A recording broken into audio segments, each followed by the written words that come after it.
Hello, my name is Dylan with the anime summary. Rio, in embarrassment and blushing, tells that it was a misunderstanding between him and the pink-haired girl in bed. All the warriors in Latifa are baffled by the person in Rio's bed and want to know why she is in bed with them. The blue-haired warrior captain steps in and tells everyone to calm down, but trolls and says Rio is sleeping with a naked woman sadly. Rio pushes the girl softly and demands for her to explain who she is and what is going on. She awakens and informs Rio that she is a spirit that formed a bond with Rio. Rio recalls from the previous conversation with Lady Dryas and the Elders Council that she's a spirit that bonded with him. He asks the mysterious pink-haired girl on how they formed a bond, and she replies with absolutely no clue. Rio recalls when he was a little kid that she was the one who taught him how to use spirit arts and questions her on why she suddenly appeared. He thought up until now she slept inside of him. Rio demands to know more information on the spirit arts users and looks towards the warriors. They reply since they haven't bonded with any spirit users that are person-shaped and have no information on it.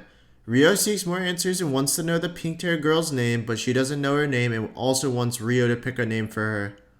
She uses telekinesis to communicate to Rio, saying that she knows everything about him. Rio is confused about her response and questions her about his previous life in modern Japan, saying that she knows. She tells him that she'll keep his old life a secret. The warrior captain tells Rio and the girl to go to the council and ask the elders and Lady Dryas for advice. She changes her clothes and they make their way to the council's office, and Rio gives her the name Aisha. At the elders council, they sit down and Rio wants to discuss how she lost all of her memories. While they are discussing, Lady Dryas appears and says that she felt a powerful spirit being Aisha within the village's barrier and knows it's Rio's bonded spirit. Dryas and Aisha introduce themselves to each other. Dryas sits down to discuss that she has no information on Aisha as a spirit, but is perplexed about the fact that she should have kept all of her memories before elevating into a human form. Dryas asks Aisha if she remembers what type of spirit she is and tells her that she has a bond with Haruto, aka Rio.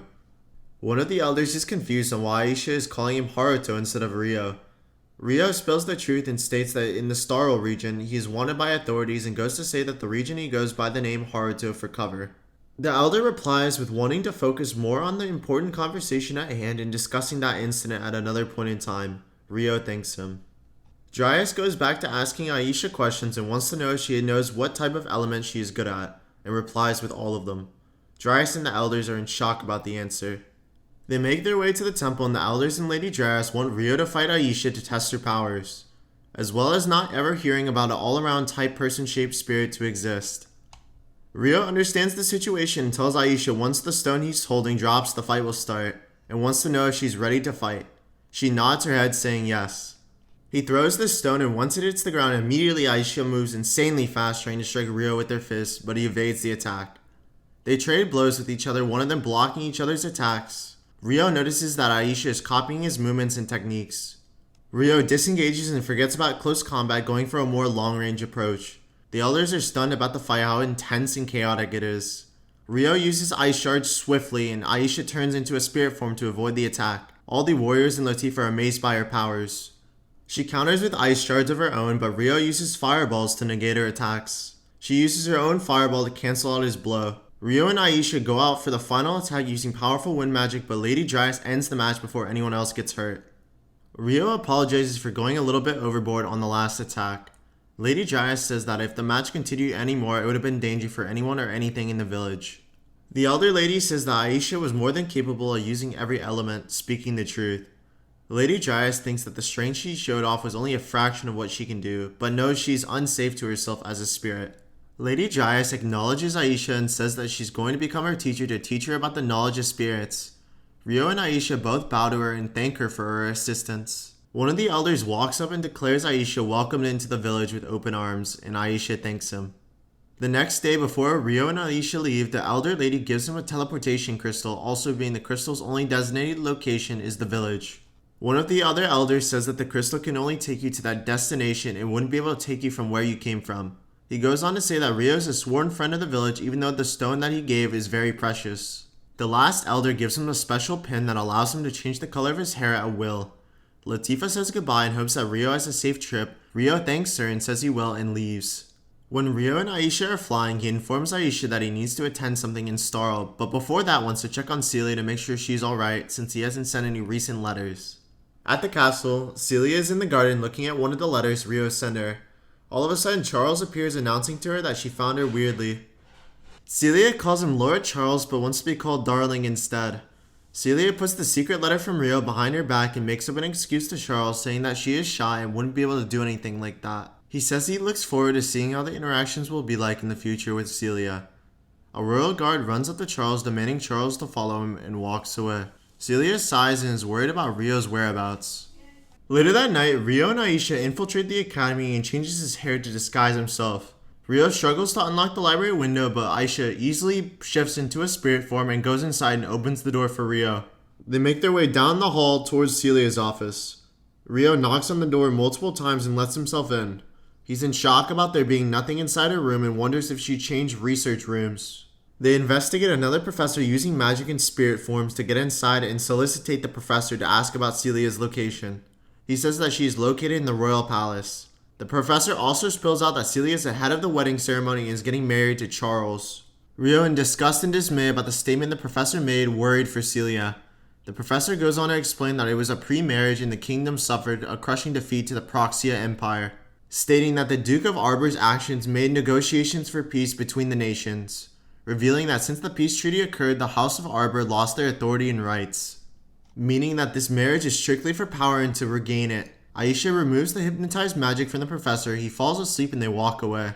While flying in the sky, Aisha asks Rio what his plans will be. Rio says that since the wedding ceremony is tomorrow, he wants to go ask Celia the same questions but face to face in person.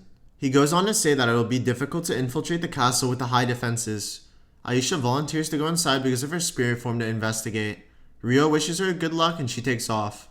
At the castle, Rio from above, using magic, scouts the castle and guessed correctly that the defenses are very tight and secure as he thought. Using telekinesis, Aisha tells Rio that she's located Celia. She instructs Rio the direction starting from the main gate to where Celia is staying. He says he'll be there soon. In Celia's room, she's making tea and wondering when the time will come to be able to speak to her father as a father-child relationship. Celia is at least somewhat glad that her house, the House of Clares, will be fine, but is bummed out by the fact that she's going to be Charles's property for the rest of her life. She opens a cabinet to see Rio's letters and wishes to see him again and admits she has special feelings towards him, blushing. Just when she is about to burn the letter, Rio opens the door and tells Celia to be quiet, revealing himself to her. He changes his hair color so that she can recognize him. She runs straight to him, dropping the letter, hugging him tightly. Celia notices that Rio has gained pretty tall from their last encounter. Celia, excited, wants to know about Rio's travels and starts to make tea. Rio tells her that he knows about the wedding with Charles tomorrow. Celia pleads with Rio in a strong tone, asking him to marry her instead, and then plays it off and wants Rio to leave. She pushes him out while counting to 20 before she calls the guards and cries in tears behind the door, wanting to be with Rio but for him not to get caught up in the wedding. The very next day at the wedding parade, Charles tells Celia to take his hand. Celia, I'm pleased for being treated like a doll. The ceremony is stopped by Rio running through the parade, kicking all the guards out of his way swiftly and effectively. One of the captains orders the troops to fall back and make a single file wall. Rio uses wind magic to knock the wall away easily. The captain calls for the mage squad to fire bullets, but Rio dodges the bullets, quickly flying over everyone. He panics and orders them to protect Celia and Charles. Charles tells Celia not to worry because they're the elite soldiers among the kingdom. Rio takes them all out and punches Charles in the gut, angrily knocking him onto the ground. He puts a knife up to Celia's throat. Rio uses telekinesis to apologize to Celia for the trouble, but wants to explain the situation to her.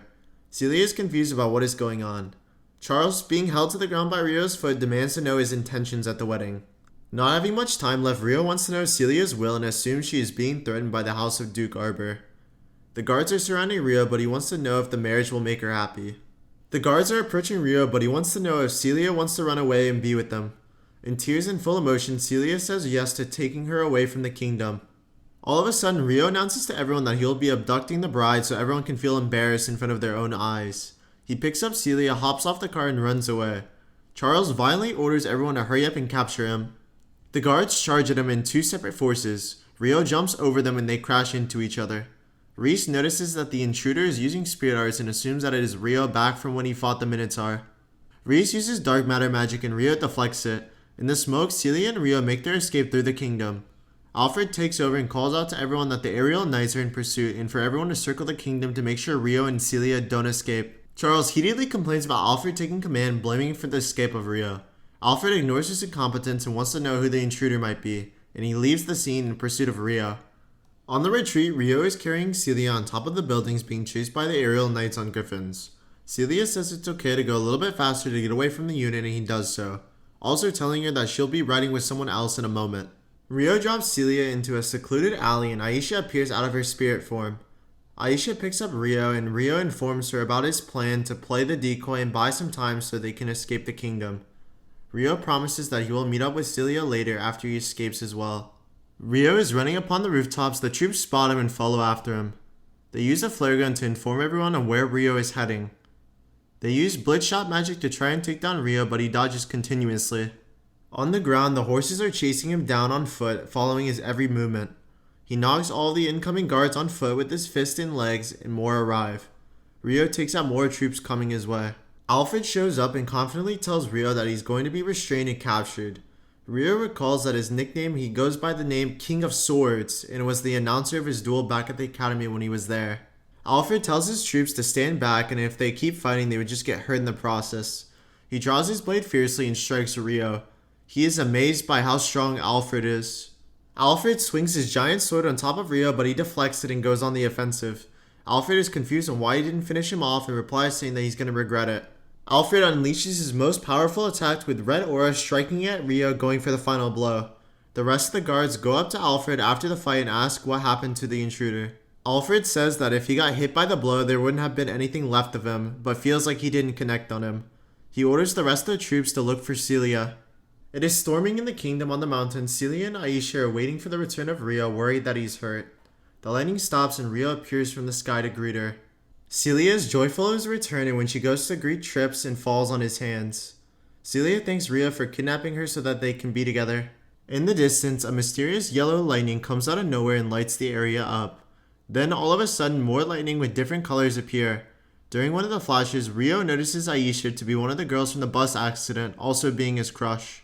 If you guys like what you saw, be sure to subscribe, like the video, and we'll see you in the next video. Hope you guys have a great day. Peace.